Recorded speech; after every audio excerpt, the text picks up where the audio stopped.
नमस्कार दोस्तों, मैं हूं रणबीर ट्यूबर और आज हम एक्सप्लेन करने वाले हैं एमसीयू के लेटेस्ट एनिमेशन सीरीज एक्स-मेन 97 के 6th एपिसोड को। तो चलिए शुरू करते हैं। तो 6th एपिसोड का नाम है लाइफ पार्ट 2। तो पहले ही सीन में हमें एक स्पेस वॉर दिखाया जाता है और काफी खतरनाक लड़ाई चल रही होती है। तभी एंट्री होती है डेथबर्ड की, जो सीधा क्री के स्पेसशिप में आ जाती है। क्री सोल्जर उसे सरेंडर करने को बोलते हैं, पर वो तो उन्हें ही मारने के मूड में है। तभी वहाँ रोनन को दिखाया जाता है, जो अपने सोल्जर से डटे रहने को कहता है। वो कहता है कि इसकी वजह से सुप्रीम इंटेलिजेंस की इच्छा रुकनी नहीं चाहिए। तभी एक और ब्लास्ट होता है और एक सुपर हीरो की टीम भी उससे लड़ने आ जाती है। क्री सोल्जर्स उन पर हमला करते हैं, पर वो सारे बहुत पावरफुल होते हैं और आसानी से सोल्जर्स को मारने लगते हैं। तब डेथबर्ड कहती है कि रोनन मेरे आगे घुटने टेक दो। तो रोनन कहता है कि एक सच्चा क्री किसी के भी आगे घुटने नहीं टेकता और उस पर अटैक करने वाला होता है। तभी ग्लेडिएटर उसको गिरा देता है। फिर डेथबर्ड रोनन से पूछती है कि मुझे बताओ कि सुप्रीम इंटेलिजेंस कहाँ है, वरना मैं सबको मार दूंगी। तभी एक मैसेंजर आता है और उसे एक संदेश दिखाता है, जो कि उसकी बहन का है। तो उसकी बहन लिलेंड्रा बोलती है कि 1 साल पहले हमारे हीलर्स ने एक आदमी की मदद करी थी, जो कि मरने वाला था। ये कोई साधारण आदमी नहीं था, इसने पूरे यूनिवर्स को मेरे भाई के कत्लेआम से बचाया था और फिनिक्स से भी सबको बचाया था। और अब मैं एम्प्रेस लिलेंड्रा, हाई काउंसिलर, अपने वफादार लोगों के आगे उससे शादी करने वाली हूँ। और तभी वहाँ एक आदमी अपना कवच पहने हुआ आता है और अपना हेलमेट उतारता है। तो अब हमें प्रोफेसर चार्ल्स एक्जेवियर देखने को मिलते हैं। सभी लोग हैरान रह जाते हैं। तभी ये संदेश बंद हो जाता है। अगले सीन में प्रोफेसर एक्स और लिलेंड्रा एक पार्क में घूम रहे होते हैं और चार्ल्स उसे अर्थ पर साथ चलने को कहता है। वो समझ जाती है कि प्रोफेसर अपने एक्समैन से मिलना चाहता है। वो उसे वहाँ जाने से मना करती है और कहती है कि उन्हें एक मैसेज भेज दो, मुझे यहाँ तुम्हारी जरूरत है। तुम्हें क्री लोगों को एजुकेट करना है, जैसे तुम अर्थ पर करते थे। तभी पता चलता है कि प्रोफेसर एक्स चलने के लिए एक एक्सोस्केलेटन का यूज करते हैं। अगले सीन में स्टॉर्म और फॉर्ज को दिखाया जाता है। फॉर्ज घायल है और स्टॉर्म उसे दवाई देती है। तब वो आउल यानी एडवर्सरी, जो स्टॉर्म को किडनैप करा था, बोलता है कि तुम्हें ये करने की क्या जरूरत है, ये तो एक झूठा और गद्दार है, इसकी वजह से ही तुम्हारी पावर्स खत्म हुई हैं। पर स्टॉर्म कहती है कि ये मेरी मदद कर रहा था, पर एडवर्सरी उसे और भी भड़काता है। वो कहती है कि हर किसी को जीने का हक है। तो एडवर्सरी उसे डराने लगता है और उसे सारे एक्समैन के फेस दिखा दिखा के डराता है। स्टॉर्म फिर भी नहीं डरती। फिर वो उसी रूम में स्टॉर्म को ले आता है।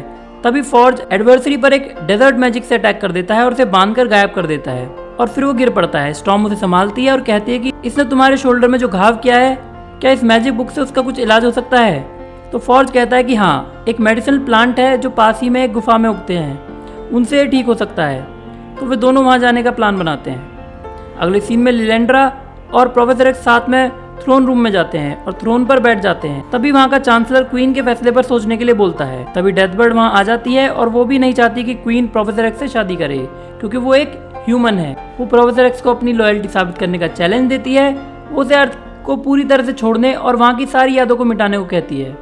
अब क्योंकि चार्ल्स एक साइकिक है, तो उसकी मेमोरी भी एक साइकिक ही हटा सकती है। तो डेथबर्ड अपनी बहन क्वीन लिलेंड्रा को ही ये करने के लिए कह देती है। अगले सीन में ग्लेडिएटर और चार्ल्स उस जगह के कल्चर और अर्थ की बातें करते हैं। वहाँ चार्ल्स उसे मैग्नीटो के बारे में बताता है। तभी वहाँ क्वीन लिलेंड्रा आ जाती है और पूछती है कि क्या वो मेमोरी मिटाने के लिए तैयार है। तो चार्ल्स कहता है कि तुम्हारी बहन ने लॉयल्टी साबित करने के लिए कुछ ज़्यादा ही बड़ी शर्त रख दी है। तो क्वीन उसे मनाने की कोशिश करती है कि तुमने उन लोगों के लिए कितना कुछ किया, फिर भी उन्होंने तुम्हें लगभग मार ही दिया था। चार्ल्स कहता है कि तुमने मुझे मरने से बचाया है और एक नया घर भी दिया है।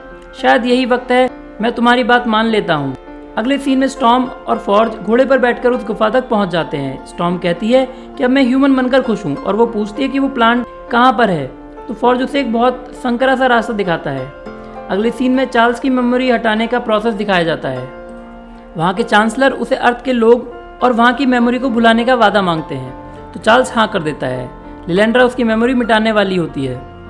फिर उससे एक्समैन को भुलाने के लिए कहते हैं, तो चार्ल्स कुछ नहीं बोलता। तभी डेथबर्ड वहाँ आ जाती है और कहती है कि देखो, ये हेजिटेट कर रहा है, ये हमारे लोगों के लिए वफादार नहीं है। वो वहाँ काउंसिल से कहती है कि हम अपने खून को इसके गंदे खून से नहीं मिलने देंगे। काउंसिल वाले भी ऐसा ही सोचते हैं। तो वह अपनी क्वीन लिलेंड्रा को भी राजगद्दी से हटाने का प्रस्ताव रख देती है। तभी क्वीन उसे देशद्रोही कहकर उसे पकड़ने का आदेश ग्लेडिएटर को दे देती है। डेथबर्ड क्वीन पर अटैक करती है, पर ग्लेडिएटर क्वीन को बचा लेता है। तभी डेथबर्ड के सोल्जर सब पर फायर करने लगते हैं, जिन्हें ग्लेडिएटर आराम से मार देता है।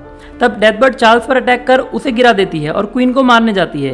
ये सब देखकर चार्ल्स को गुस्सा आ जाता है और वो अपनी साइकिक पावर से सबको एक एक्स्ट्रल प्लेन में क्लासरूम में बिठा देता है और प्रोफेसर की तरह उनकी क्लास लेता है। अगले सीन में स्टॉर्म कोहनी के बल चलते हुए संकरे रास्ते में जाती है और काफी अंदर जाने के बाद उसे वो मेडिसिनल प्लांट दिख जाता है, लेकिन अचानक से उसके हाथ से टॉर्च छूटकर काफी नीचे गिर जाती है और उसे डर लगने लगता है।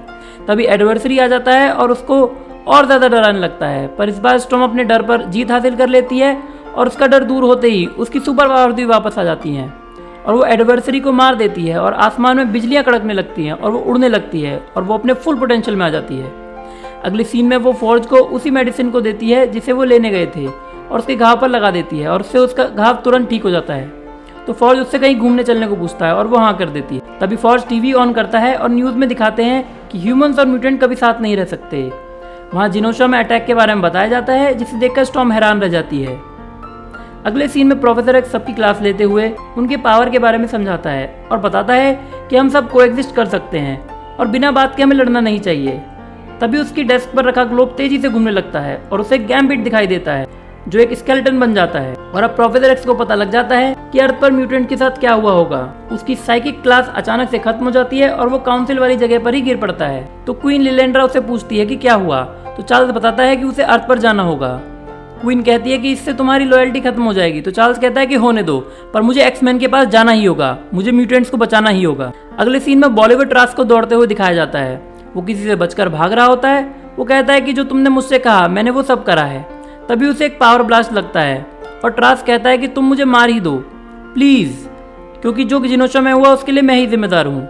तभी आवाज आती है कि सारी गलती तुम्हारी नहीं है और फ्यूचर से डरो मत, जो जिनोशा में हुआ वो बस जंग की शुरुआत है और तुम्हें डरने की कोई जरूरत नहीं जब तक कि तुम मेरे साथ हो। सामने मिस्टर सिनिस्टर होता है और वो हंसता है और यहीं ये एपिसोड खत्म हो जाता है। तो फ्रेंड्स, आपको एक्समैन 97 का एपिसोड कैसा लगा कमेंट्स में जरूर बताना, और अगर आपको ये वीडियो पसंद आई हो तो लाइक और सब्सक्राइब करना मत भूलना। Thank you for watching this video और अगले वीडियो में जल्दी ही मिलेंगे। तब तक के लिए बी हैप्पी, बी हेल्दी और एंटरटेनमेंट के लिए जुड़े रहिए रणबीर ट्यूबर से।